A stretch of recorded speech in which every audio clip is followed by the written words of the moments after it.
इस चैनल पे आपका फिर से स्वागत है दोस्तों। राष्ट्रपति और राज्यपाल से संबंधित जो शक्तियां हैं उनको हम देख रहे थे पिछले वीडियो में। कार्यपालिका से संबंधित उनकी जो शक्तियां हैं उनको तुलनात्मक रूप से देखा था।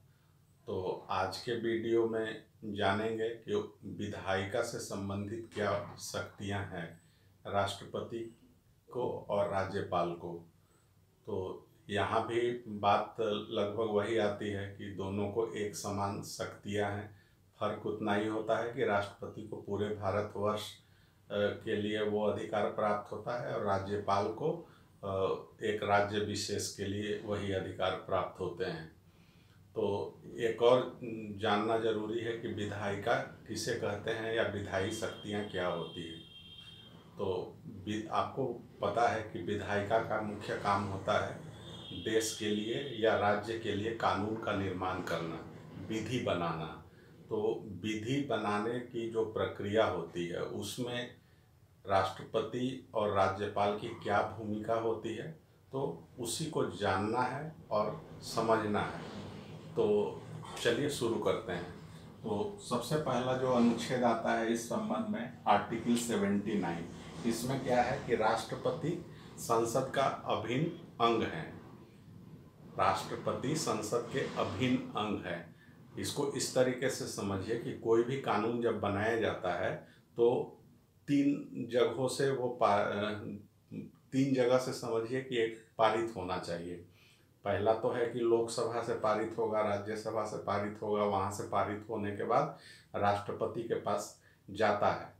तो राष्ट्रपति अगर उस विधि पर या कानून पर या विधेयक पे अपना हस्ताक्षर करेंगे तभी वह कानून का रूप ले पाता है। तो इसका मतलब क्या हुआ कि राष्ट्रपति संसद के एक अभिन्न अंग हैं। और ऐसे भी अनुच्छेद 79 में बतलाया गया है कि संसद के अंतर्गत कौन आते हैं, तो तीन आते हैं। एक तो है राज्यसभा, उसके बाद लोकसभा और तीसरा राष्ट्रपति। ये तीनों संसद के अंग होते हैं, अर्थात तीनों जगह से पारित होना चाहिए कोई भी विधेयक, तभी वह कानून बन पाएगा। अब यही बात राज्यपालों के लिए है अनुच्छेद 168 में कि वो विधानमंडल के अभिन्न अंग होते हैं। तो राज्यों में क्या होती है, तो विधानसभा, विधान परिषद और राज्यपाल। कई राज्यों में विधान परिषद नहीं है, कई क्या अधिकतर राज्यों में नहीं है। सिर्फ 8 राज्यों में विधान परिषद का प्रावधान है हमारे यहाँ, और बाकी के राज्यों में नहीं है। तो जहाँ नहीं है वहाँ सिर्फ विधानसभा से विधेयक पारित होंगे, उसके बाद राज्यपाल को जाएगा। राज्यपाल अगर उस पर हस्ताक्षर करेंगे तो वो कानून का रूप लेगा। तो राज्यों में भी वही स्थिति है और राज्यपालों की भी वही स्थिति है। अब आते हैं अनुच्छेद 85 में। इसमें क्या है, तो सत्र, सत्रावसान और विघटन करने का।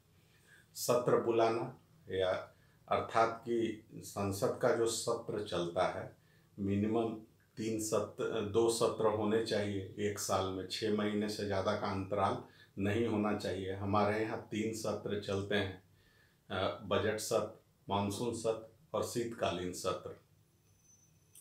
तो ये जो 3 सत्र होते हैं, तो इन सत्र को बुलाने की शक्ति राष्ट्रपति को होती है और राज्यों में राज्यपाल को। वैसे ही सत्र का जब सत्रावसान समाप्त करना होता है तो वो करने की भी शक्ति राष्ट्रपति को होती है, राज्यपाल को भी होता है राज्यों के संबंध में।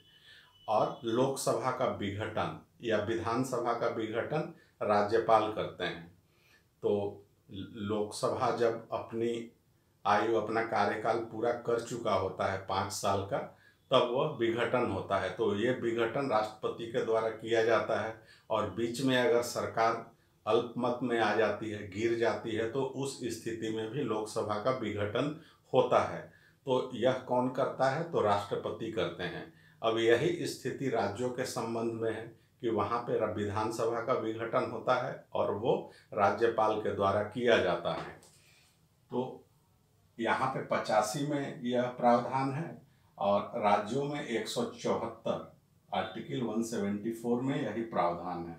अब अनुच्छेद 86, इसमें क्या है, अभिभाषण और संदेश भेजना। राष्ट्रपति को यह शक्ति है कि वह सदन में अभिभाषण दे सकते हैं या सदन को कोई संदेश भी भेज सकते हैं। किसी भी मुद्दे से जुड़ा हुआ हो सकता है वो संदेश। तो अगर कुछ भी संदेश अगर देना चाहते हो कि इस तरीके से सदन को कार्य करना चाहिए, इस विषय पे कार्य करना चाहिए, तो वो सदन को संदेश भेज सकते हैं। इसी तरीके से सदन को संबोधित करने की भी शक्ति उनमें है। यह जो संदेश दिया जाता है राष्ट्रपति के द्वारा, वह दिया जाता है लोकसभा के अध्यक्ष और राज्यसभा के सभापति के माध्यम से। अब यही बात राज्यों में राज्यपाल के साथ भी है कि वो उन्हें भी शक्ति होती है विधानसभा को संबोधित करने की, विधानमंडल को संबोधित करने का और साथ में संदेश भेजने का। तो यही प्रावधान 86 में है राष्ट्रपति को, और 175 आर्टिकल में वो राज्यपाल को है। अब आर्टिकल 87, इसमें क्या है, विशेष अभिभाषण। यहाँ पे 176 जो आर्टिकल है उसमें भी विशेष अभिभाषण का प्रावधान है। विशेष अभिभाषण क्या होता है? तो विशेष अभिभाषण दो तरीके से होता है। एक बार किसी लोकसभा का गठन होता है, अर्थात नया चुनाव हुआ, उस चुनाव के बाद फिर से लोकसभा का गठन होता है, तो उसका जो प्रथम सत्र, पहला जो सत्र होता है, उसको राष्ट्रपति संबोधित करते हैं, तो उसे ही विशेष अभिभाषण कहा जाता है। दूसरी स्थिति होती है कि हर एक साल का जो पहला सत्र होता है, उस पहले सत्र में भी राष्ट्रपति का अभिभाषण होता है। संसद को वो संबोधित करते हैं सामूहिक रूप से, तो उसे ही विशेष अभिभाषण कहा जाता है। राज्यपालों को भी यही शक्ति है विधानसभा या विधानमंडल के संबंध में, तो उसे ही कहा जाता है विशेष अभिभाषण। अब आते हैं, अब यहाँ से यहाँ तक आप एक गौर करने वाली बात है कि सेम जो प्रावधान है दोनों राष्ट्रपति और राज्यपाल के संबंध में, 79 में 89 जोड़ेंगे तो 168 आएगा। यहाँ भी अगर आप सब में 89 आप जोड़ते जाएं तो वही अनुच्छेद आएगा और सेम प्रावधान होगा, 89, 89, 89। अब जो है सो 107 पे आते हैं।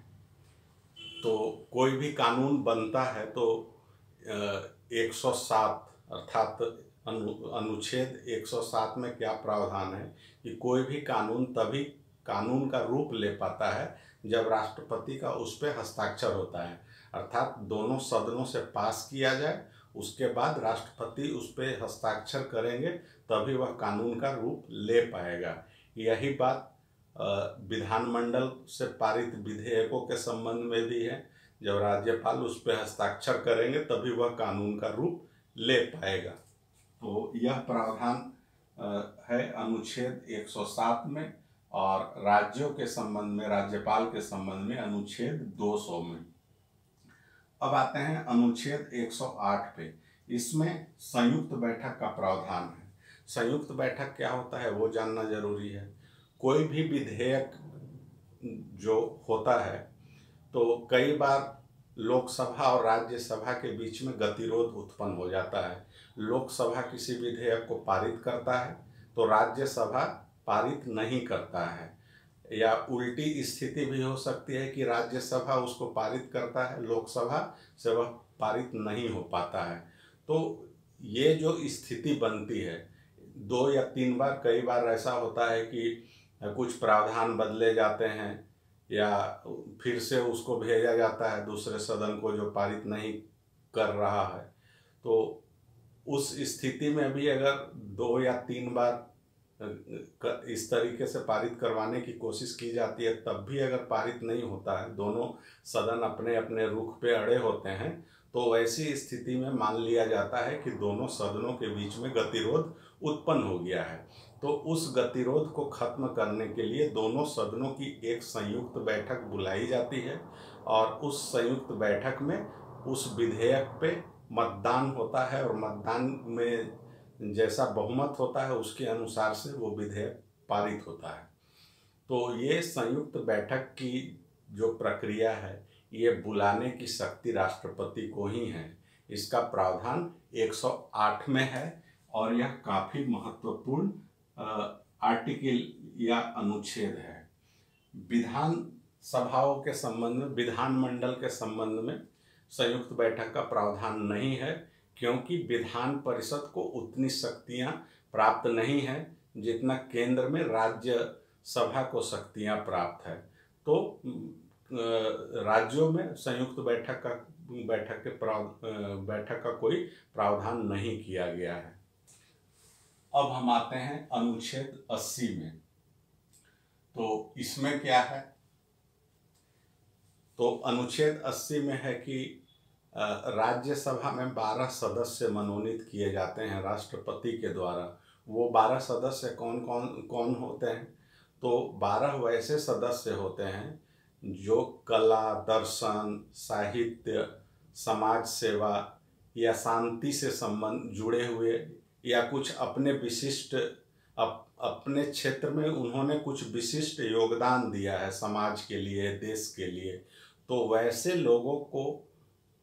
वैसे 12 लोगों को राज्यसभा में राष्ट्रपति मनोनीत कर सकते हैं। ये उन्हें शक्ति दी गई है और यह है अनुच्छेद 80 में इसका प्रावधान किया गया है। उसी तरीके के प्रावधान अनुच्छेद 171 में राज्यपालों को शक्ति दी गई है। वो विधान परिषद के 1/6 सदस्यों को मनोनीत कर सकते हैं। 1/6 सदस्यों को मनोनीत कर सकते हैं, मतलब अगर 96 मान लीजिए कि विधान परिषद की कुल सीटें हैं तो 1/6 का मतलब होता है कि 96/6 अर्थात 16 सदस्यों को वो विधान परिषद में मनोनीत कर सकते हैं। अब हम आते हैं अनुच्छेद 331 में। एंग्लो इंडियन के 2 सदस्यों का लोकसभा में मनोनयन।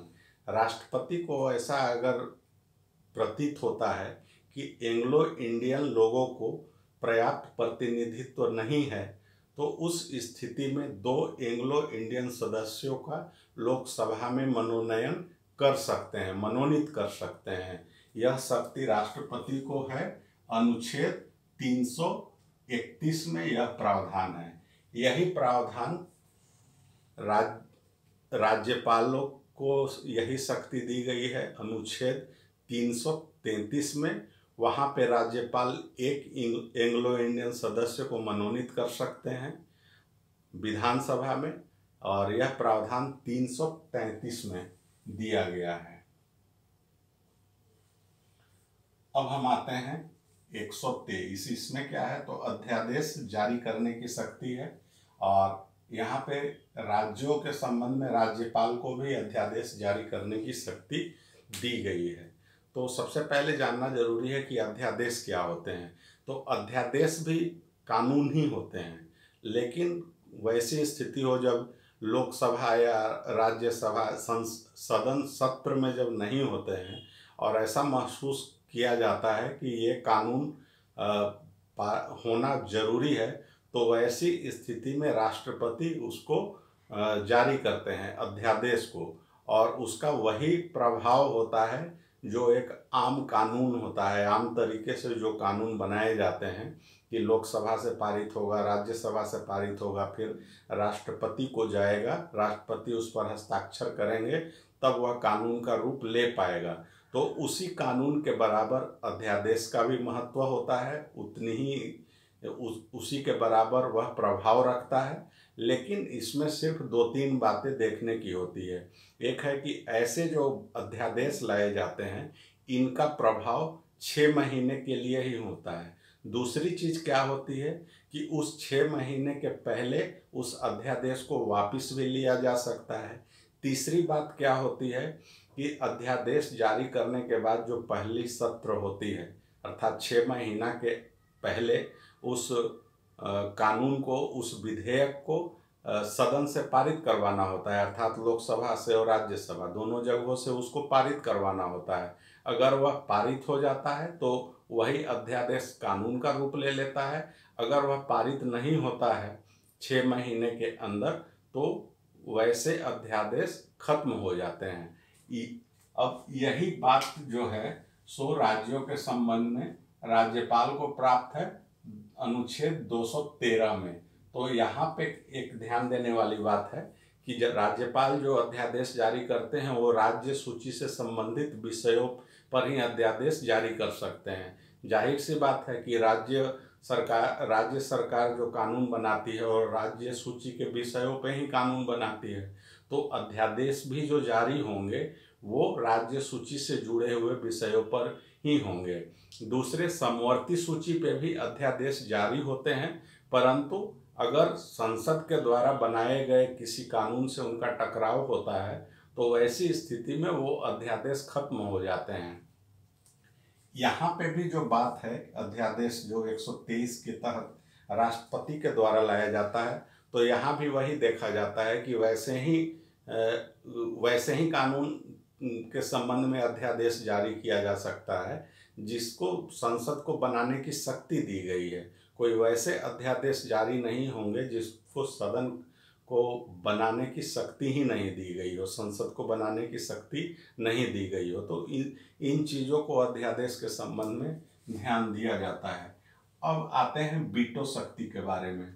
वीटो का नाम आपने खूब सुन रखा होगा, तो हमारे संविधान में भी वीटो का प्रावधान है जो राष्ट्रपति और राज्यपाल को दिए गए हैं। तो वीटो का अर्थ क्या होता है?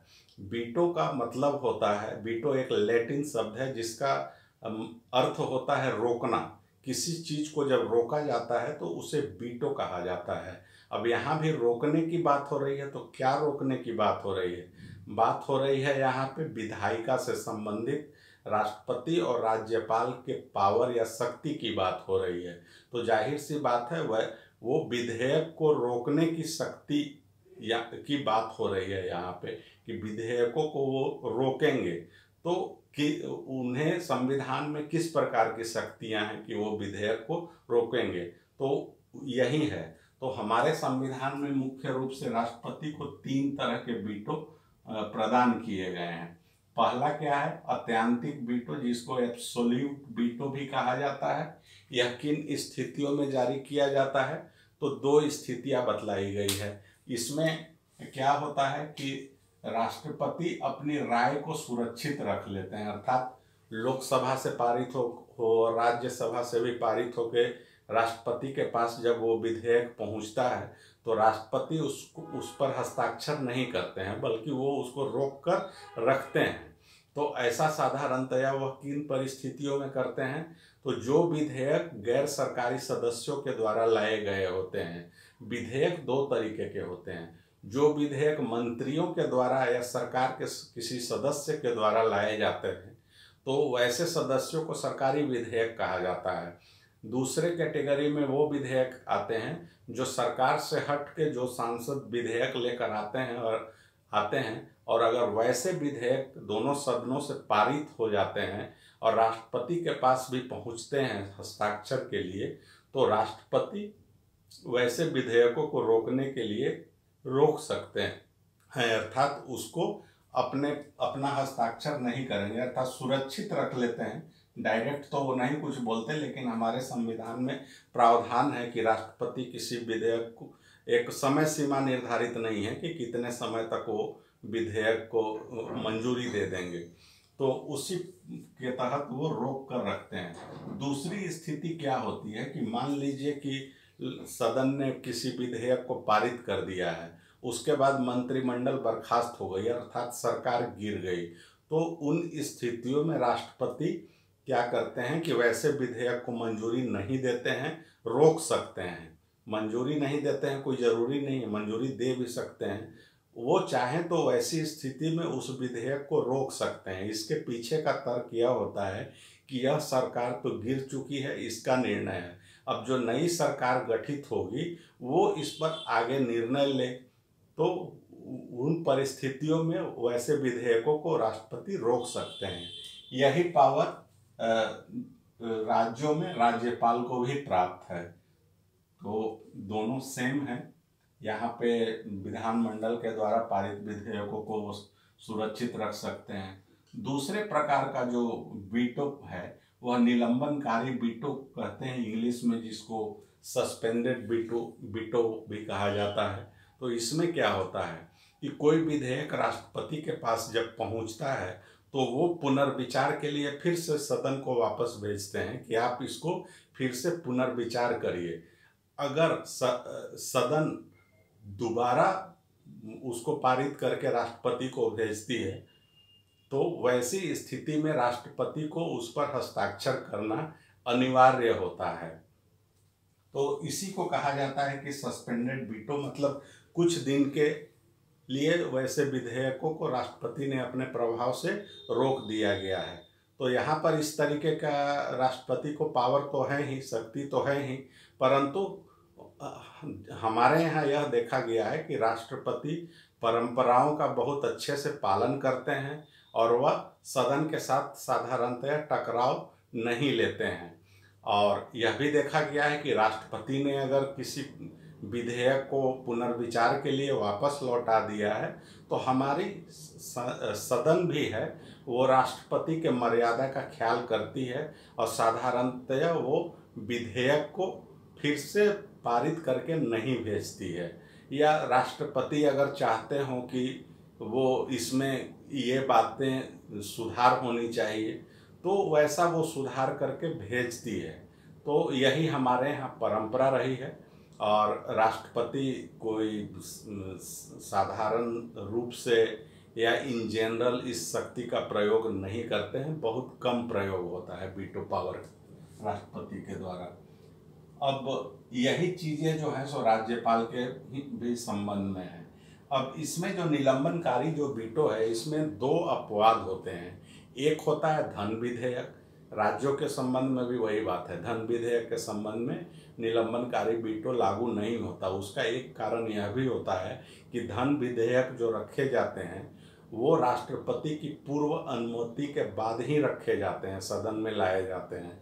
तो ऐसी स्थिति में जिसका राष्ट्रपति ने पहले ही ऑर्डर कर दिया है या अनुमति प्रदान कर दी है तो उसी को जब उनके पास एक कानून के शक्ल में आता है पारित करवाने के लिए तो वैसे विधेयकों को साधारणतया रोकते नहीं है। या धन विधेयक को पुनर्विचार के लिए भेजा जाता है तो सिर्फ यही देखा जाता है कि आप इसमें कुछ कटौती करिए, कुछ जो है सो सुधार करके, तो वैसा भेजा जाता है। दूसरा जो विधेयक होता है संविधान संशोधन विधेयक होता है। संविधान संशोधन विधेयकों को भी राष्ट्रपति पुनर्विचार के लिए वापस नहीं कर सकते हैं, बल्कि इस संबंध में उन्हें मंजूरी देना अनिवार्य कर दिया गया है संविधान संशोधन के द्वारा।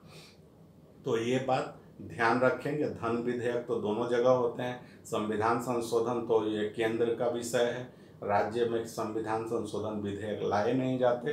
तो यहाँ पे निलंबनकारी वीटो जो है वो सिर्फ धन विधेयक के संबंध में ही लागू होता है राज्यों की स्थिति में। अब एक होता है कि जेबी वीटो। तो जेबी वीटो किसे कहा गया है? वैसे विधेयक जब राष्ट्रपति को हस्ताक्षर के लिए पहुंचता है तो राष्ट्रपति वैसे विधेयकों पर ना तो अनुमति प्रदान करते हैं, ना उसे लौटाते हैं पुनर्विचार के लिए, और ना उसको अस्वीकार करते हैं। अर्थात तीनों चीज़ें, ना तो अनुमति देते हैं, ना अस्वीकार करते हैं, और ना सदन को वापस पुनर्विचार के लिए भेजते हैं, उसको अपने पास रखे रहते हैं।